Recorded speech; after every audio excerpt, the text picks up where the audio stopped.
The hospital said they couldn't keep me any longer just for recovery, so my 4 children promised they would take turns caring for me. 15 days later, the nurse told me I was being discharged. I called an Uber myself.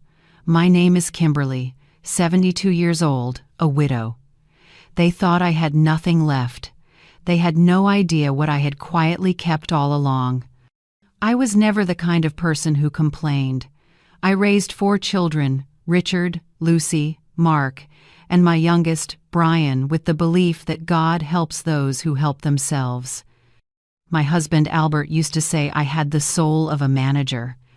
While he ran our small mechanical workshop, I kept the books, tracked every expense, and recorded every dollar we earned from the 3 rental apartments we had saved up to buy back in the 80s. "They're old houses, Kimberly," he would say, "but they're our safety net."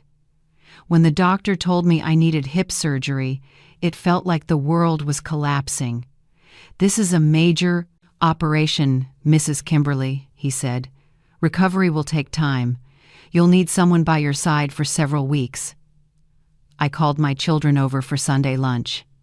The smell of roasted chicken and potatoes filled the kitchen, the dish they used to call the best in the world. Sitting at the same table where they grew up, I broke the news. Their reactions came immediately. "Don't worry, Mom," said Richard, my oldest, an engineer. "We'll take turns staying with you." Lucy, my only daughter, held my hand. "I'll be with you the first few days. That's when you'll need me most."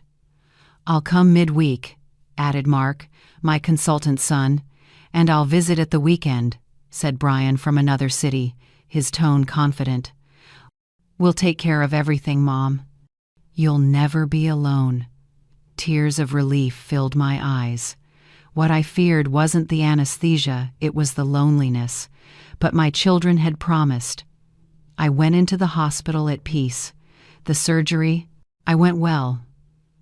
I woke up in pain, hoping to see a familiar face. But on the first day, no one came. The chair beside my bed stayed empty. "They're probably organizing their schedules," I told myself. On the second day, still no one. I called Lucy. The phone rang endlessly before going to voicemail. I texted, "Sweetheart, I'm thirsty." "The nurse says I need help sitting up." 2 hours later came her reply, "Sorry, Mom, I'm so busy. I'll ask Mark to call you. Love you." But Mark never came. In the following days, only the beeping of monitors and nurses' footsteps echoed through the room. I learned to tell time by the smell of hospital food, the watery soup at noon, the tea and cookies at night. On the 5th day, I texted Brian, "Son, why haven't you come to visit me?" He replied, "Plane tickets are too expensive, Mom, but I'm sending you positive energy." That was all I heard from my 4 children. On the 7th day, the head nurse, a young woman named Hannah, walked in while I was struggling to brush my hair. She stopped, looked at me, and gently approached. "Let me help you," she said softly, untangling my silver hair with care. Then she asked in a low voice, "Mrs. Kimberly, may I ask, do you have family?" That question hurt more than the incision. I froze. "Of course," I whispered. "I have 4 children." She stayed quiet, offering a sad smile as she adjusted my pillow. "If you need anything, just ring the bell. I'll come." And she always did. It was Hannah who held my hand when the physical therapist helped me stand for the first time, when the pain nearly made me faint. She brought me a small piece of cake on the day I started walking again. From my children, I received only short texts. "You okay, Mom? Get well soon." 15 days passed. The doctor came in smiling. "Congratulations, Mrs. Kimberly. You've recovered. You can go home. Call your family to pick you up." My heart jumped. They'll come now, I thought. But when I called Richard, voicemail. Lucy, voicemail. Mark, unreachable. Brian, the phone rang endlessly. No answer. The doctor came back and asked, "Have they arrived?" I replied softly. "They're busy, but it's fine. I can manage." Hannah's sympathetic eyes made my throat tighten. She helped me pack my bag and put on a clean coat. "Would you like me to call a taxi for you?" she asked. "No, thank you. I know how to use the app. I'll call an Uber." And so I left the hospital on my own, hands gripping the walker, my hip still aching. The Uber driver, a young man about my grandson's age, rushed to open the door. "Oh, ma'am, let me help you." He placed my suitcase in the trunk and helped me sit gently. "Do you live alone?" he asked. "I have 4 children," I replied. The words tasted bitter, like a cruel joke. When we reached my house, everything was silent. He helped me out and carried my suitcase to the door. "Are you sure you'll be okay?" "I'll be fine, thank you." I smiled faintly and closed the door. The musty smell of an empty house greeted me. I turned on the lights. The glow fell on the picture frames: Richard, Lucy, Mark, and Brian, smiling at graduations, Christmas, birthdays. I shuffled into the kitchen and opened the fridge. Inside were half a bottle of water, a dried lemon, and an open jar of butter. In that moment, the abandonment became painfully clear. It wasn't just that they hadn't come to the hospital, they hadn't even thought about what their mother would eat when she came home. I sat at the table where roasted chicken once filled the air, my heart cold. The tears were gone, replaced by a rising fury. They didn't think I was worth caring for, but they still thought I was worth borrowing from. I went to my room, opened a drawer. Albert's black notebook was still there, the one where I recorded everything. I flipped it open. Rent from. Apartment number 2, where Lucy's son lived, was 3 months late. "Mom, hold on to it for me. My clinic is slow right now," Lucy had said. There was also the money I'd lent Richard to fix his roof and buy a car 6 months with no repayment. Mark was still under my health insurance because his own plan was too expensive. And Brian, well, I still sent him money every month, even though he was 35. They hadn't abandoned me because they were busy. They abandoned me because I was no longer useful. I was just a silent ATM. My phone vibrated. Lucy was calling. I answered, my voice no longer trembling but calm, managerial. "Mom, I'm so sorry. Richard said you were discharged.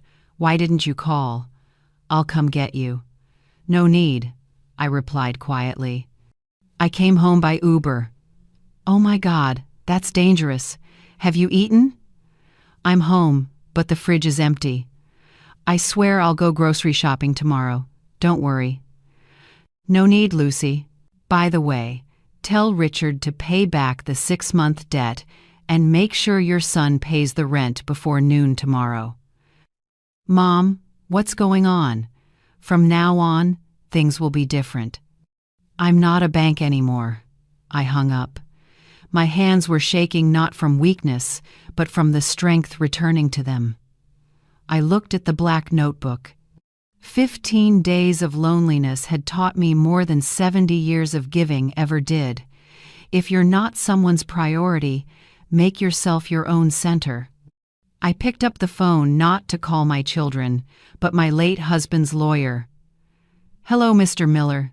This is Kimberly. I need to see you urgently.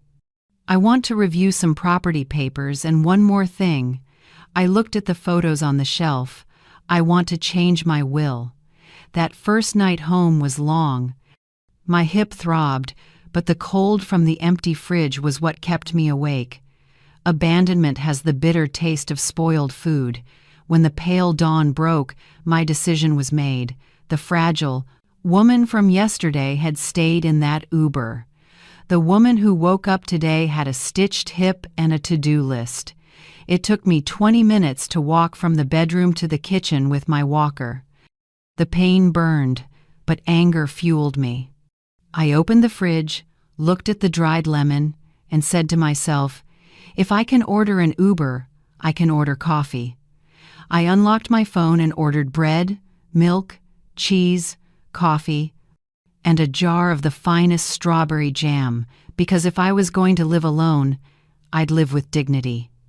While waiting for the delivery, I returned to my desk, opened the black notebook, my faithful companion through the years.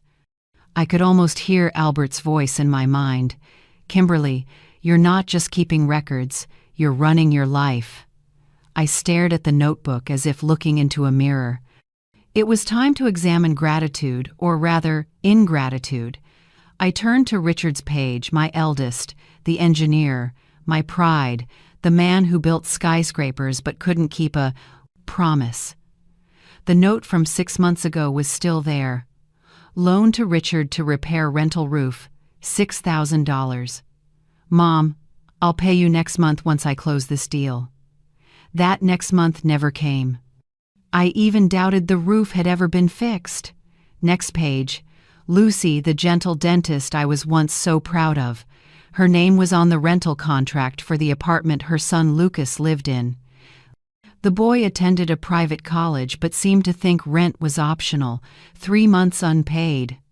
"Mom, just hold it for me. My clinic is slow."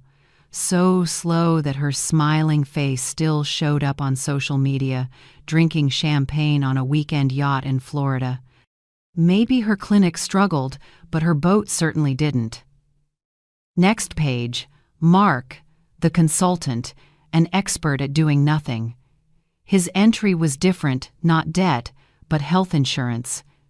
The best, most expensive plan, the one I'd kept since Albert got sick. Mark, 45 years old, was still listed as my dependent. I paid $500 a month so he could have full coverage. "My company's plan is terrible, Mom." What company? No one knew.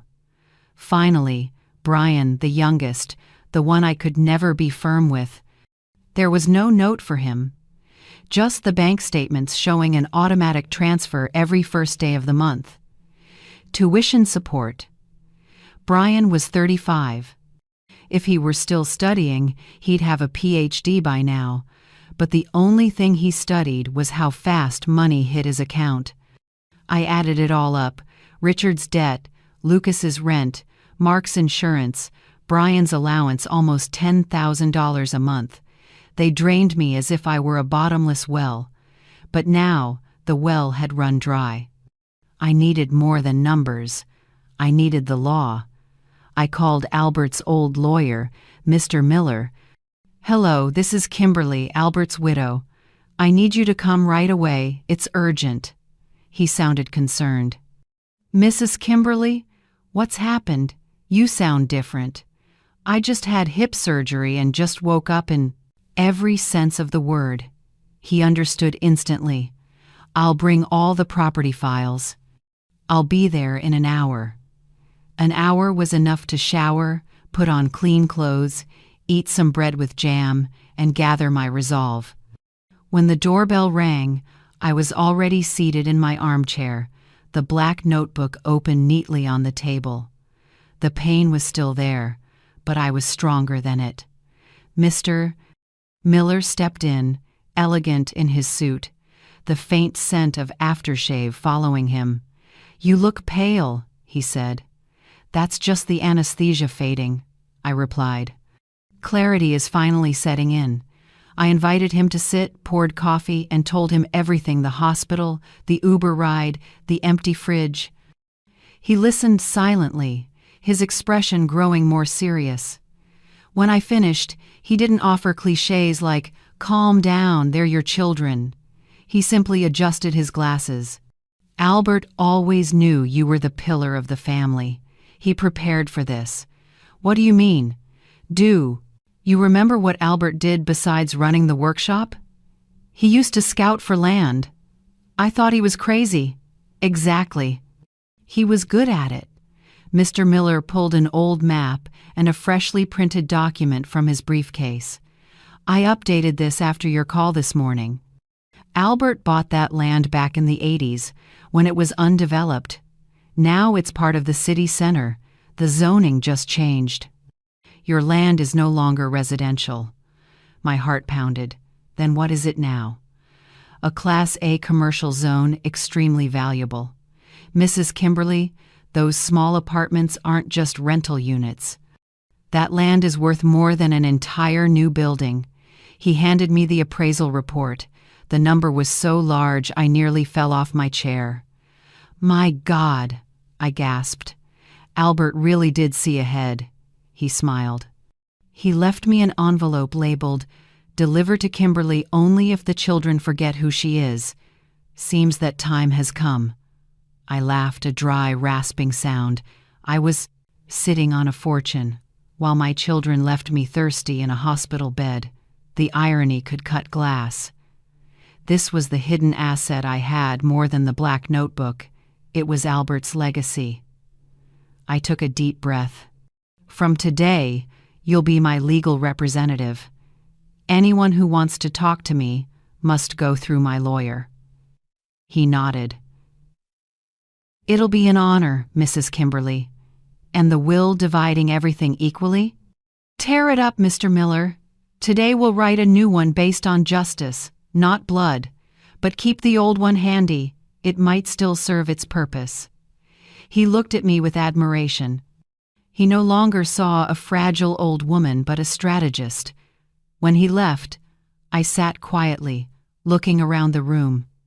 The old furniture Albert had bought, the smiling photos of my children, all of it looked like masks now. I remembered the years of condescension.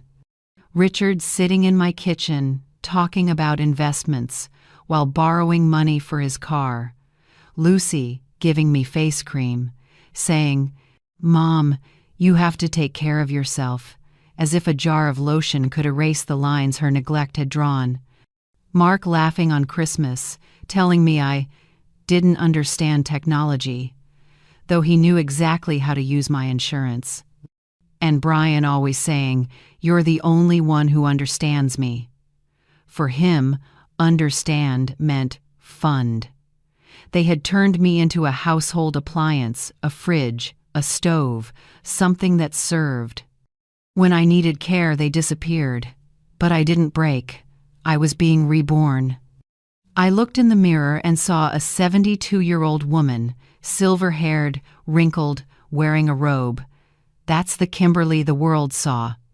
But inside was the woman who once ran Albert's workshop accounts better than any accountant, and the woman who had just discovered she was a millionaire.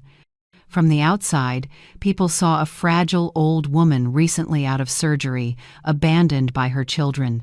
The truth was that inside me lived a clear-headed executive with pain in my hip, but holding a black notebook and an appraisal document worth a fortune. The phone rang. Lucy's name appeared on the screen. I took a deep breath. The role of the sweet mother was over. "Hello," I said calmly. "Mom, I've been thinking about you all day. I'm sorry I couldn't come this morning. The clinic's been so busy. I'm buying you some things.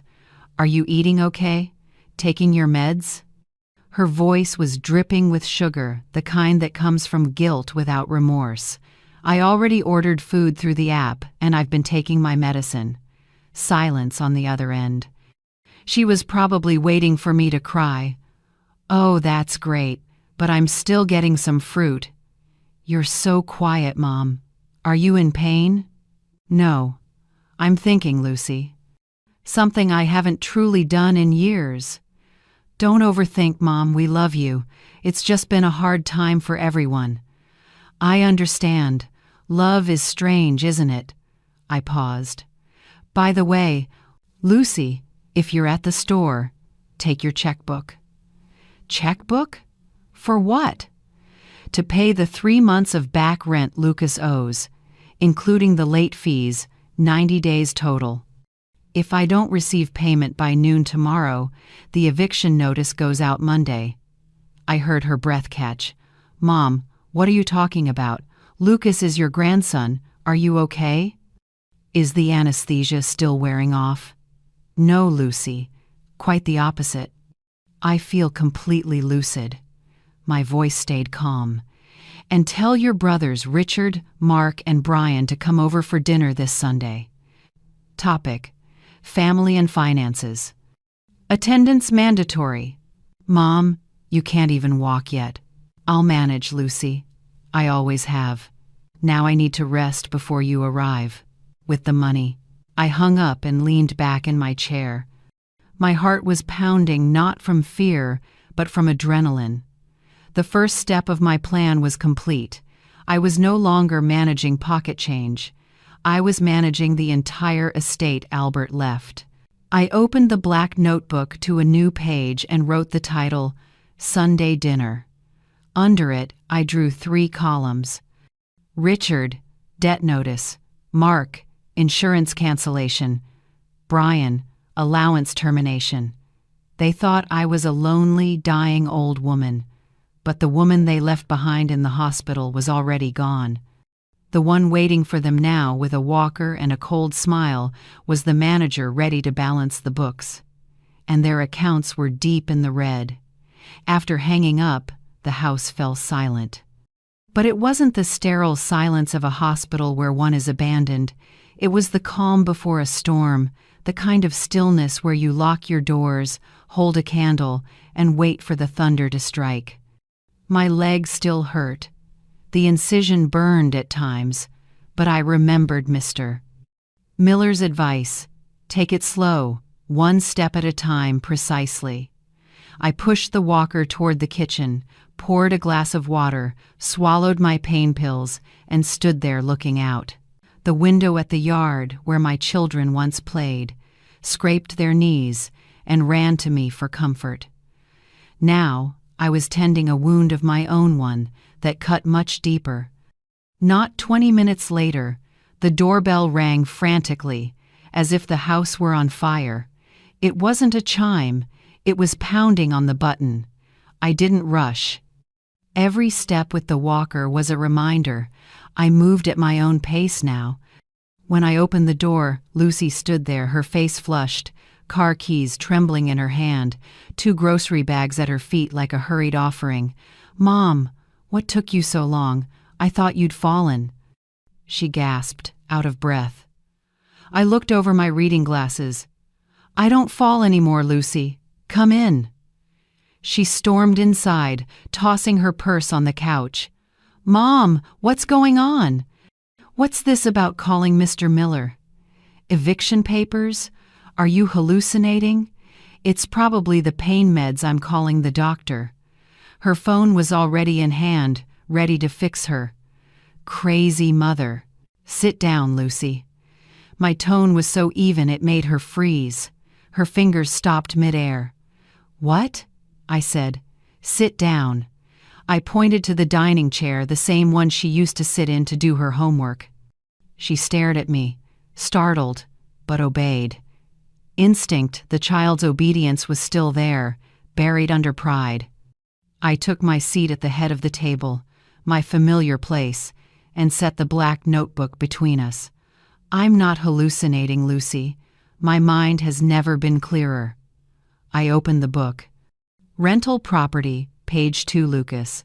Rent $800, due on the 5th of every month. What's today's date? Oh yes, 3 months late. 3 months of you saying, "Hold it for me, the clinic's been slow." "But Mom, it's Lucas, your grandson. College is expensive." "I understand. I raised 4 kids myself. And your current balance, with interest and penalties calculated by Mr. Miller, comes to $4,220. Her eyes widened. $4,000? That's insane. How are you even calculating this? I'm not. The contract is, remember? You signed as guarantor for Lucas. The agreement states that after 60 days of delay, there's a 20% penalty plus 1% daily interest. I never enforced it before, but now I'm following my lawyer's advice to be more professional. Lucy began to cry the second act of the same old play. Act 1 was anger, Act 2, pity. "Mom, how could you do this? I'm your only daughter. You're isolating yourself. You're pushing your family away. Those tears that used to break my heart now looked like dirty water. Talking about distance, Lucy. I spent 15 days in the hospital. I called. I texted. You sent one message, I'm too busy. Meanwhile, that same weekend, you were on a yacht in Florida. A nurse, a total stranger, asked if I had family. What was I supposed to say? Yes, but they're out boating.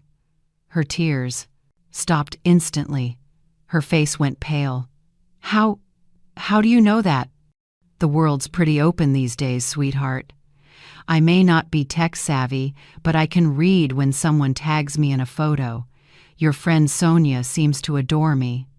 Lucy was speechless. She wasn't caught for neglect, she was caught for lying. I'm not evicting Lucas, at least not today. I just want what's mine. Did you bring your checkbook? Lucy glared at me, then pulled it out. Her hand shook as she wrote. You'll regret this, Mom. You'll be lonelier than ever. She ripped the check and threw it hard on the table. I've already been lonely for 15 days, Lucy. The difference is, now I'm lonely with $4,000 in my account. Now go.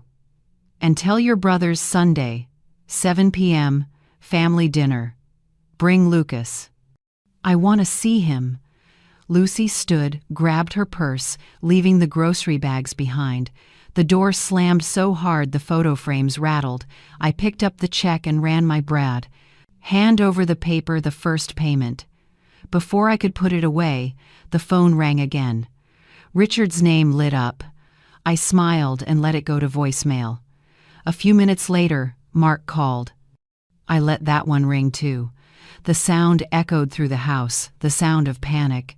They were confused because the old script visit sick mom, say a few kind words, get forgiven, had just collapsed. But I knew exactly what I was doing. My audit wasn't finished. Lucy was just the opening act. I called Mr. Miller. Mr. Miller, I've received Lucy's check. Let's move to the next step. How did she react?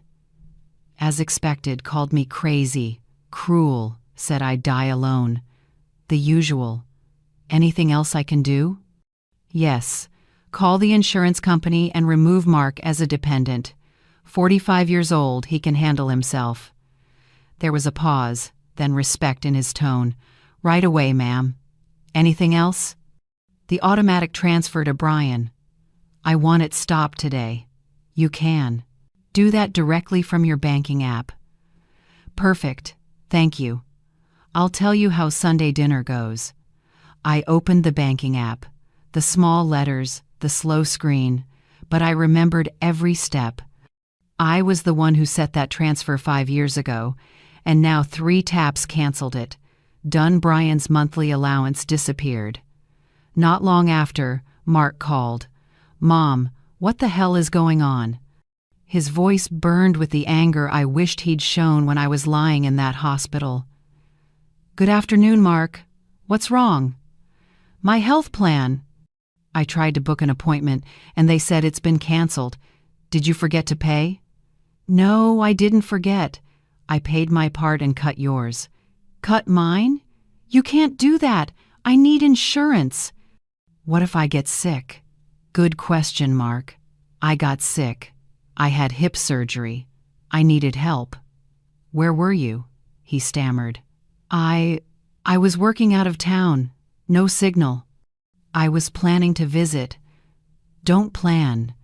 Use that time to find a plan that fits your income. You're a successful consultant, right? Then consult for yourself. The plan I was paying for both of us was too expensive. Lucy called me. Are you punishing us? Just because we're busy, you're being selfish. No, Mark, I call it balancing the books. From now on, everyone handles their own account. And Sunday, 7 p.m. Dinner at my house. I'd like to talk about the insurance I've paid for you over the past 10 years. Maybe you'll want to reimburse me. I hung up. My hands no longer trembled. The house seemed to hum with tension. I could imagine their group chat probably called "Mom's Lost It," but I felt lighter. The ache in my hip was almost gone. The last to call was Brian, but not until the next day, the first of the month, when his usual deposit didn't appear. His voice was different this time. Unlike Mark's anger or Lucy's screaming, Brian's tone was sweet, feigned concern. "Hey, Mom. Hi, my lovely mother. Lucy said you're home. Thank God, I've been praying. Good afternoon, Brian. You sound tired, Mom. Are you still in pain?" "Less than yesterday," I said flatly. "That's good. Weird thing. I checked my account this morning, and the deposit you send every month isn't there. Must be a bank error. Can you call them for me?" "No need, Brian. The system's working fine." "It is? What do you mean?" "Because I'm the system, and I shut it down." Silence. I could hear his heavy breathing. Shut down my support? Mom, why?" "What did I do?" "Do? More like didn't do. Your brother claimed no signal. Your sister was busy yachting. And you?" "Oh, right, you sent positive energy. But Mom, I live off that money. Rent, food. What am I supposed to do?" "Brian, you're 35. I've supported you since the day you were born. You don't study, you don't work, you just live off me.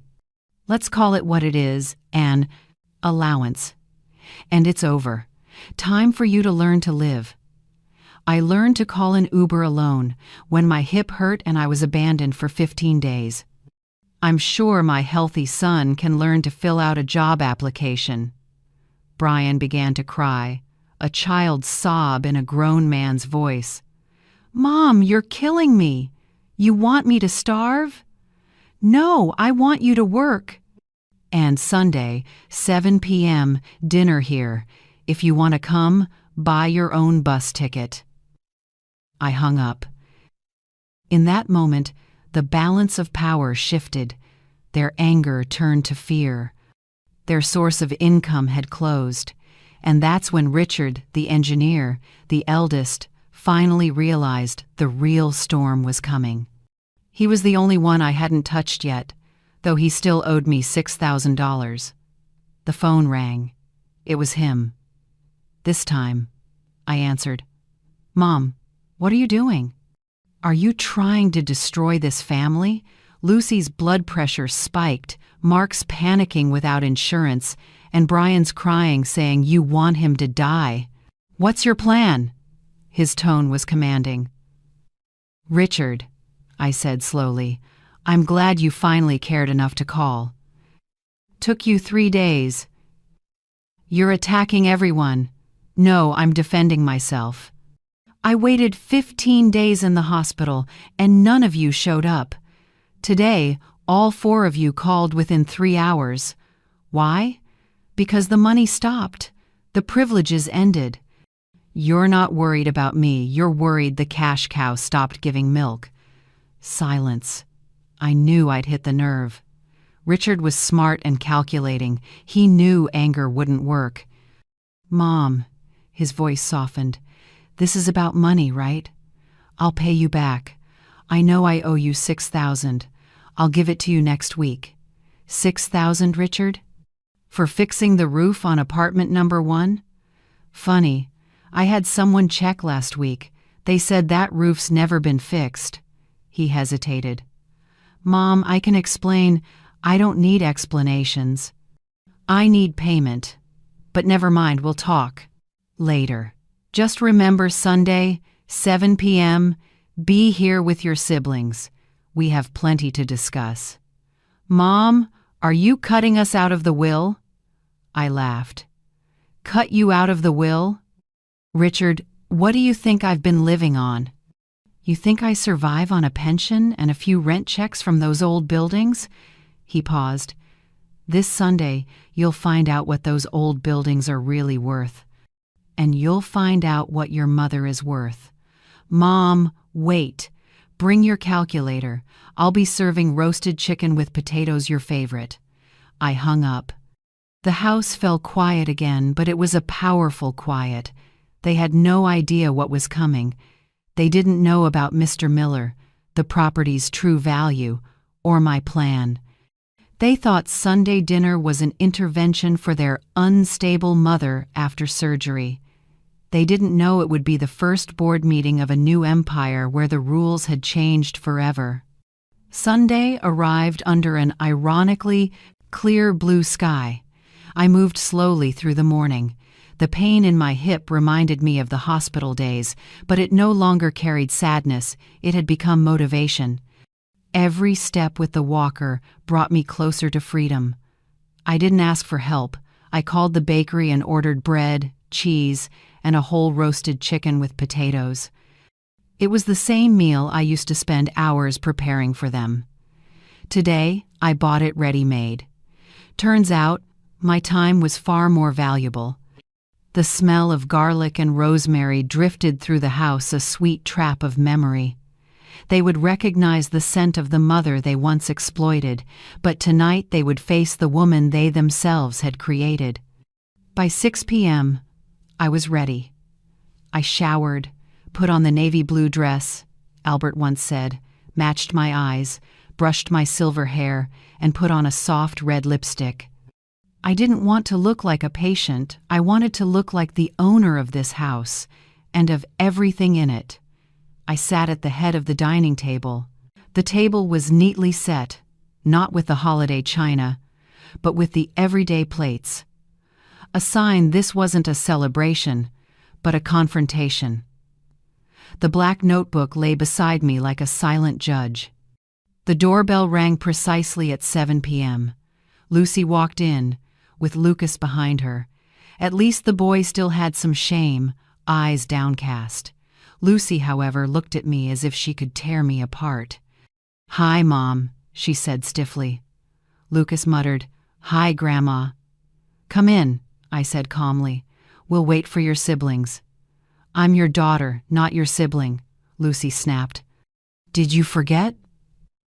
Before I could answer, the bell rang again. Mark stepped in. He looked like he had aged 10 years in just a few days. Hollow cheeks, dark circles, probably from worrying about losing his insurance. "Mom," he said quietly, avoiding eye contact. They all stood there, no one daring to sit. The room felt heavy, the smell of roasted chicken almost oppressive to them. Richard and Brian arrived together. Richard, still in his suit, carried a briefcase like he was heading to a corporate meeting. Brian, the youngest, looked thin and pale, probably hadn't eaten in 2 days. All 4 were there. 4 children, 4 wounds. As usual, Richard stepped forward first. "Mom," he began in his commanding tone, "let's end this. You're angry. We get it. We're sorry. Everyone made mistakes. Let's just move on, okay?" I laughed, a dry sound that made them all turn. "Normal, Richard? Normal like when I was the bank? Normal like when I was the maid? Normal like when I lay in the hospital for 15 days and the nurse had to ask if I even had a family?" Lucy stepped forward, face twisted, voice trembling. "Mom, you're not well. We can see that. So, we talked and decided what's best for you." "Decided?" I raised an eyebrow. "Yes, Mom. You're confused. The surgery, the medication, they've made you lose your grip. You're attacking your own red children. You're delusional." The word hung in the air like a blade. "Delusional," I repeated, tasting its bitterness. "It's all for your own good," Mark cut in. "We can't let you live alone like this. You're making terrible choices, canceling my insurance. Do you know I nearly had a heart attack?" Lucy looked into it, Richard said, opening his briefcase and pulling out a glossy brochure. "There's a wonderful nursing home just outside the city, Autumn Haven. They've got a heated pool, physical therapy, 24-hour care." Lucy handed me the paper. Look, Mom, it's beautiful. Green, peaceful. They handle everything, even your finances. They'll manage your pension, pay your bills, you won't have to worry about a thing. Her voice was honey sweet, but the stench of manipulation was obvious. They hadn't come to apologize. They had come to strip me of control, to lock me away in a luxury retirement home and seize the properties they dismissed as old houses. It was Brian who broke the script. He dropped to his knees, crying, "Mom, please, I'm sorry. I'm worthless. I abandoned you. I was wrong. But don't cut me off. I'm starving. I haven't eaten since yesterday. I'll stay with you, take care of you, clean, do everything.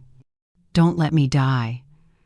Quite the performance, but I saw Richard give him a subtle nod, signaling him to keep going. Did they think I was blind? That they were directing this little play? I pulled my hand away from Brian's tear-soaked grip. "Stand up! You're dirtying the floor!" I looked down at my 35-year-old son and said slowly, "You're hungry?" "I'm 72, fresh out of hip surgery, and I've done more this week than you've done in your whole life." I looked around at the four of them, faces full of greed, resentment, and deceit. A nursing home? Declaring me incompetent? You'll soon see who's really lost their absolute mind. This is your plan, isn't it? Because of Mom, right? Lucy shouted. "You can't handle money anymore. You're tearing this family apart." "Money?" I let out a cold laugh. "Funny. All your lives, you thought I had nothing. That I lived off a few spare dollars from those old houses. You drained every penny, thinking the well was endless, but you never imagined the day it would run dry." "Mom." "Enough," Richard interrupted impatiently. "Let's be reasonable. How much do you want? We'll pay you back. I'll get a bank loan to repay the $6,000. Lucy already paid her son's rent. Mark will have his insurance again. And Brian, well, we'll send you extra money every month so you won't have to worry. Just sign over the power of attorney so we can manage the properties. In your condition, you can't handle this yourself." Right then, the doorbell rang. The room went still. "No one else is coming," Mark muttered. "Oh, yes, there is," I replied. I pressed the intercom. "Come in, Mr. Miller." All four froze their faces, draining from red with anger to white with fear. Mr. Miller wasn't just any lawyer. He had managed all of Albert's assets, my late husband, whom they hadn't seen in 20 years. When he entered, dressed in a black suit and carrying a heavy leather briefcase, the room shifted from a family quarrel to a courtroom. "Mr. Miller," Richard stammered. "What are you doing here?" "Good evening, Richard, Lucy, Mark, and Brian," he said evenly, his tone cool. "Mrs. Kimberly invited me. She mentioned you had an interesting proposal involving a nursing home and a power of attorney. I'm here as her legal representative." Lucy stepped back. "Legal representative?" "Precisely," he said. "Please, everyone, sit down." His voice alone was enough to make them obey. The lions, ready to devour me now, sat quietly, like children caught misbehaving.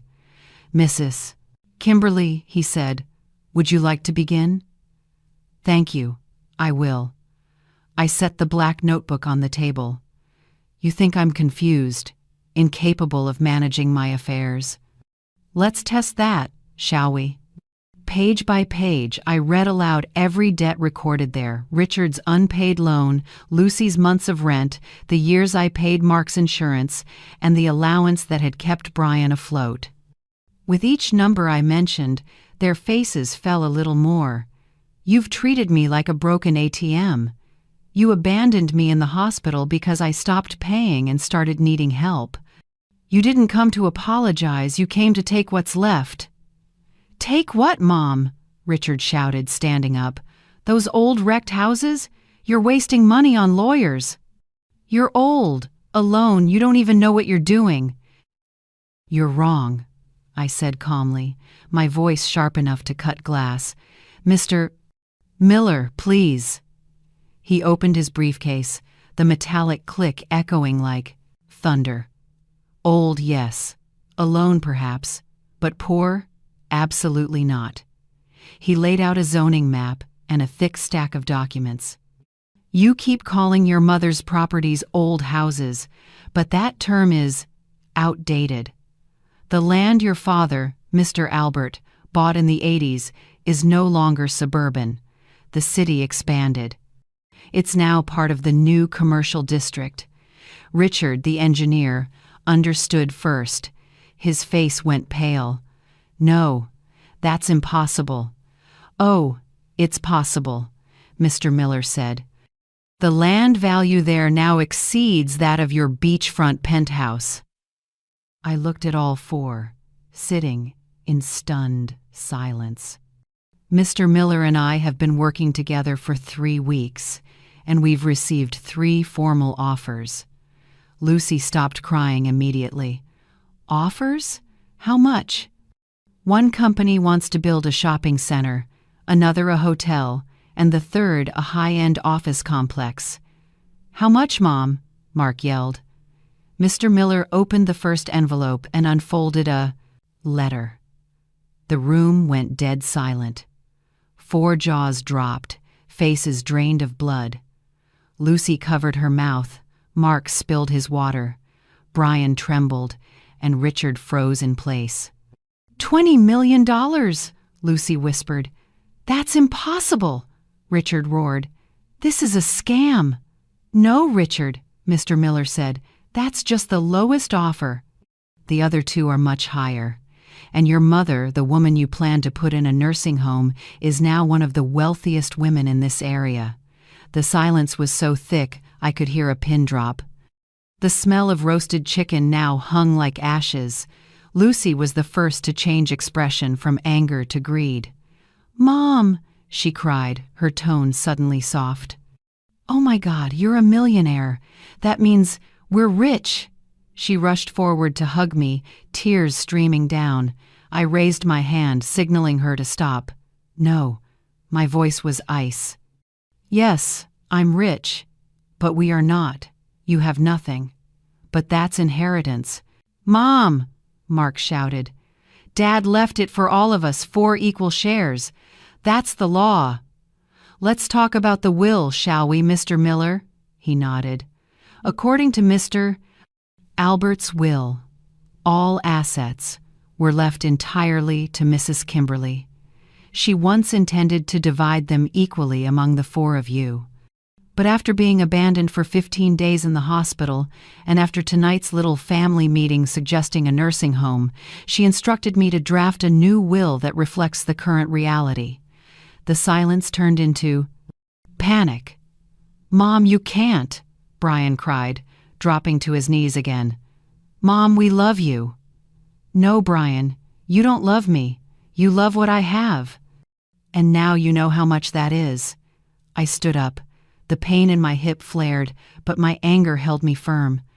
"Those who only value the well when they're thirsty don't deserve water, they deserve the desert." I looked at their pale faces. "You treated me like nothing, called me old, confused. Planned to lock me away all because I needed you once, and in just 15 days, you've lost $20 million. Mom, we were wrong," Lucy pleaded. "Please forgive us. We'll do anything." "I know. You'll do anything as long as there's money." "So what are you going to do now?" Richard asked weakly. "Now?" I looked at the untouched chicken on the table. "Now, I set new rules. Mr. Miller is my sole representative. All debts will be repaid with interest, all allowances are terminated, and the new will be a masterpiece based on merit. As of now, all your scores are negative." I pointed to the door. "Dinner is served, but you're no longer my guests. Get out." No one moved. "Out," I shouted. They stood up unsteadily. Lucy was screaming through tears, Mark looked like he was about to throw up, and Brian shuffled like a corpse. Richard was the last one to move. He stopped at the doorway and glared at me. "You'll regret this," he said. "You'll die alone." I smiled, my voice soft as the wind.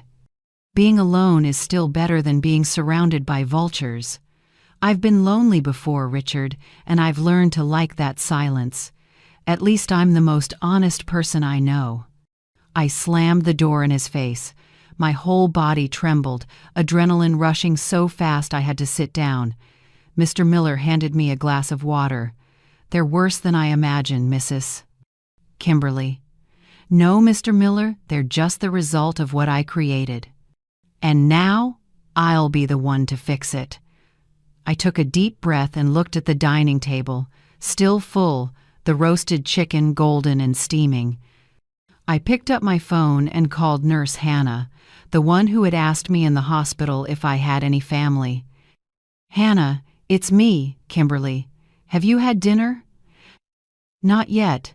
"Good. Bring your husband and kids over. I've got roasted chicken and far too much food. I'd love some company tonight." I hung up and looked at Mr. Miller. "What will you do with all that money, Kimberly?" "First, I'll hire the best physical therapy team in the country. I'll walk without a walker before Christmas, and after that," I smiled the first genuine smile since Albert died, "I'll buy a new apartment, far away from here. And those 4 children will have to watch their confused mother live the happiest days of her life." My feast of justice had just begun, and that was only the appetizer. That night, I slept deeply. Not from pain, but from exhaustion. It was my first truly peaceful sleep in 20 years. The next morning, when the adrenaline faded, the house was quiet. The leftover scent of roasted chicken had turned sour, like the trace of a family that once was. The first thing I did was open all the windows to let fresh air sweep in, carrying away the staleness and the breath of ingratitude. Then the phone rang, marking the start of a new reality. "Hannah, it's me. Thank you for last night. I was so happy your family came over. Dinner was wonderful." She, her husband, and their 2 little ones had joined me, finishing the chicken and potatoes. Their laughter filled the table. When the boy handed me his messy crayon drawing, I understood the house had never been cursed. It had just been filled with the wrong people. "Can you do me a favor?" I asked. "Find me the best physical therapist in town. Money's no issue." 2 days later, a man named David arrived. He had strong hands and a kind smile. He didn't see me as a fragile old woman, but as an athlete preparing for a comeback. "Let's go, Mrs. Kimberly. Pain is your friend. It shows you where you need to get stronger." While I strained to lift my leg, the phone wouldn't stop ringing. My children, after the shock, they had moved into the negotiation phase. But they didn't call me, they called Mr. Miller. "They're desperate, Mrs. Kimberly," he said during one of our daily calls. Today, Richard came to my office with a lawyer. "And what does he want?" I asked, catching my breath between exercises. "He threatened to sue you, demanded a mental competency evaluation, claimed I was manipulating an elderly woman. And what did you say?" I asked if elderly was the right word for someone who uncovered a $6,000 fraud and currently holds 3 multi-million-dollar offers. Then I showed him the mental assessment I arranged for you last week. The results stated you're sharper than the 2 of us combined. His lawyer advised him to withdraw. I laughed. Richard never learned how to lose, and certainly not how to repay. I gave him 48 hours to return the money with interest. "It hit your account 10 minutes ago." That was my new reality. Justice was no longer a hope, but a service I could afford. Lucy and Mark chose another path, defamation. They went to my church, to my neighbors, and told everyone. Mom's gone crazy, got rich, and abandoned us. Now her lawyer controls everything. But the lesson they learned was bitter. Those who sow wind reap the storm. My neighbor of 30 years, Mrs. Marley, called me. Kimberly, I can't believe it. Lucy just came here crying, saying you kicked her out. I replied, Marley, I saw her take an Uber from the hospital, then post pictures from a yacht. If anyone knows what abandonment feels like, it sure isn't her. Then I hung up. As for Mark, the so-called consultant, he was spotted for the first time in his life waiting for the bus. Without insurance, he learned what a medical bill looked like. Without the car that was always a lie, he learned what public transportation felt like. They tried to stain my name, but I had 15 days of hospital records showing no one came to see me. The neighborhood once calling me the mother of the PhDs now saw me as the woman who stood up for herself. Poetic justice. The one who learned the hardest lesson was Brian. He tried to play the emotional card, knowing it was my only weakness. A week after that dinner, the gate guard called. Mrs. Kimberly, there's a man outside saying he's your son. He looks bad, crying nonstop, says he has a letter for you. My heart clenched. Don't let him up, Jack. But get the letter for me. The paper was crumpled and damp, whether from rain or tears, I couldn't tell. The shaky handwriting read, Mom, I'm wandering the streets. I'm hungry, cold, dying. I don't need money. I just want a hug. I'm sorry. Your son, Brian. A month ago, those words would have broken me. I would have rushed down the stairs, even with my aching hip. But I wasn't that woman anymore.